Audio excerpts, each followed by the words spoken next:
வந்து கடுகு போட்டோம்,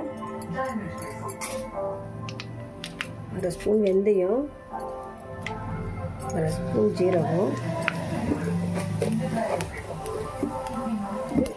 கொஞ்சமாக சோம்பு, பச்சை மிளகாய்,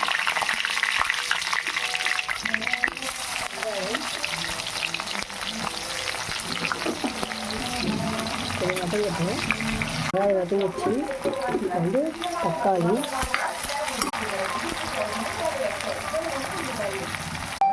இப்போ தக்காளி நல்லா வதங்கி புளி கரைசலை ஊற்றிக்கலாம். நல்லா இது வந்து நல்லா கொதிக்குது. இப்போ வந்து அரைச்சி வச்ச மிளகு ஜீரகத்தை போட்டுக்கலாம்.